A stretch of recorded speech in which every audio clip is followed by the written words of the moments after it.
চিন্তা করবেন না প্রভু, আমি যাচ্ছি। আমি এক লাফে যদি সাগর পার করতে পারি, তাহলে এক লাফে গন্ধমাদন পর্বতে পৌঁছে যেতে পারবো। বেশ, তাহলে আর দেরি করো না হনুমান, তুমি এক্ষুনি যাত্রা করো। যথাজ্ঞা প্রভু।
সুপ্রিয় সুরী ও সুমন সুজন, সবাইকে জানাচ্ছি শিউলি সুরভিত শারদীয় শুভেচ্ছা।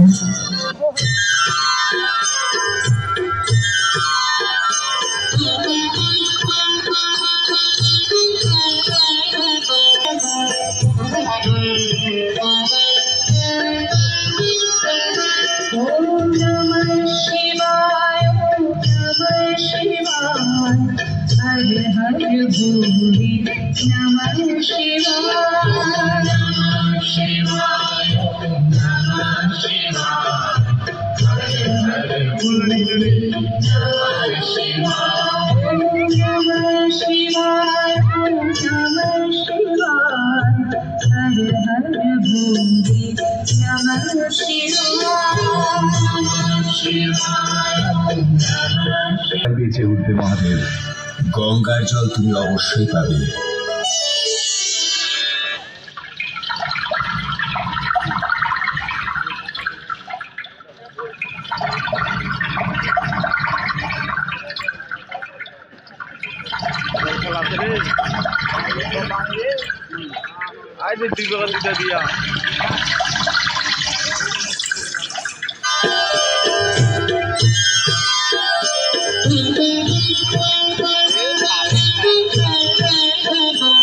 আপনাকে দান দেওয়ার সংকল্প করে নিয়েছি। এখন আপনি আপনার ইচ্ছা অনুযায়ী 3 ছটাক জমি মেপে নিন। ধন্যবাদ মহারাজ। মহারাজ বলি, আপনার ত্রিলোকপতি হওয়ার খুব অহংকার ছিল, কিন্তু আমি আমার 2 চরণে আকাশ আর পৃথিবীকে মেপে নিলাম। এখন আমি 3য় পা কোথায় রাখবো? আপনার সংকল্প মিথ্যে হয়ে যাবে। না ব্রাহ্মণ দেবতা, রাজা বলির বচন অসত্য হতে পারে না। আপনি আপনার 3য় পা আমার মাথার উপরে রাখুন। রাজা বলি বিনম্র ভাবে হাত জোড় করে নিচে বসে পড়েন আর নিজের মাথা নিচু করে নেন। বটুক বামন নিজের 3য় পা রাজা বলির শীর্ষে রেখে দেন। বটুক বামন প্রসন্ন হয়ে রাজা বলিকে আশীর্বাদ দেন। আর বটুক বামন থেকে ভগবান বিষ্ণু চতুর্ভুজ রূপে প্রকট হয়ে বলেন, মহাত্মা বলি, তুমি সত্যিই মহান। তোমার থেকে আমি প্রসন্ন হয়েছি। কিছুক্ষণের মধ্যে তুমি রাজা থেকে ভগবান হয়ে গিয়েছিলে, তাও তুমি ভয় পাওনি।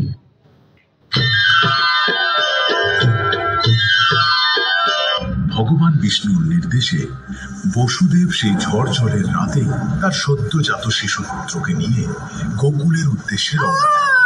পৃথিবী তখন ঝড় বৃষ্টিতে ভেসে যাচ্ছে, আর সেই ঝড় বৃষ্টি থেকে বাঁচাতে বাসুকী নাগ ফনা মেলে দেয় ছোট্ট শিশুর মাথার উপরে। বসুদেব এগিয়ে চলে সমস্ত প্রতিকূলতাকে জয় করে। অবশেষে বসুদেব নন্দঘোষের বাড়িতে এসে পৌঁছয়। আর তার হাতে নিজের শিশুপুত্রকে তুলে দেয়।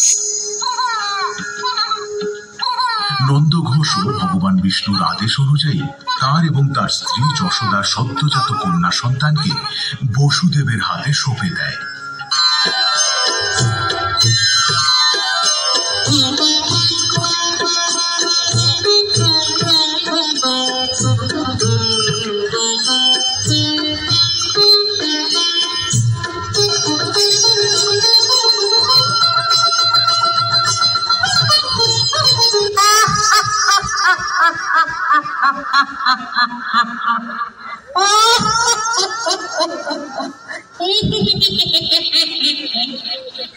এইবারে তোকে খাবো। আয় বাবা, তোকে শেষবারের মতো খাওয়াই।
আমি মহারিষি ভৃগুর বংশধর, মহাদেবের শিষ্য।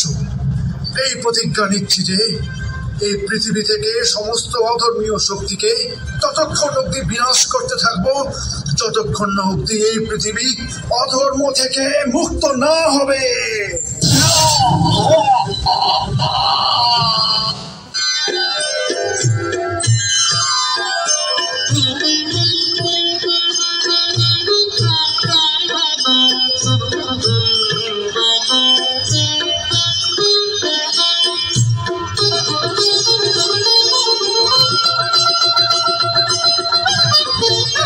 স্তম্ভের ভিতর থেকে নরসিংহ অবতার রূপী ভগবান বিষ্ণু আবির্ভূত হলেন। এরপর তিনি হিরণ্যকশিপুকে টেনে নিয়ে গিয়ে প্রাসাদের চৌকাঠের ওপর বসলেন।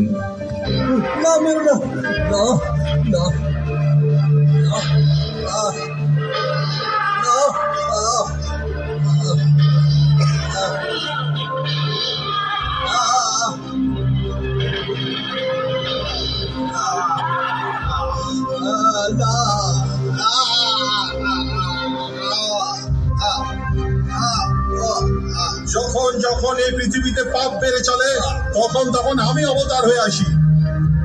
এইবার আমি এই অবতার নিয়ে এসেছি। আজ তোর মৃত্যু অবতারিত। বল, তুই ঘরে না বাইরে? দরজায়। এখন দিন না রাত? সন্ধ্যা। আমি মানুষ না পশু? না মানুষ না পশু। আমার হাতে কিছু আছে? না।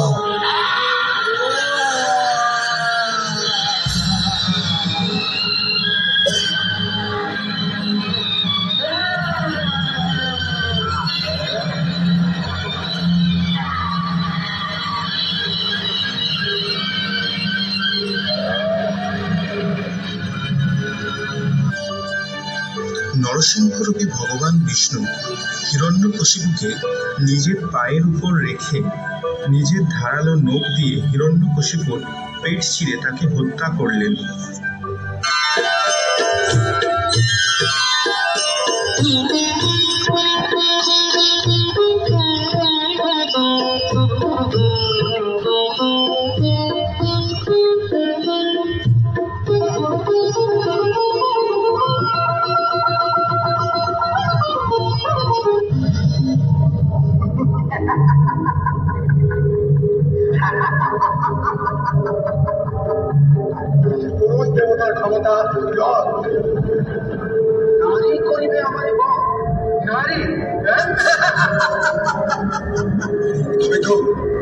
তোকে তো আমি নিজেকে অমর ভাবিতে পারি।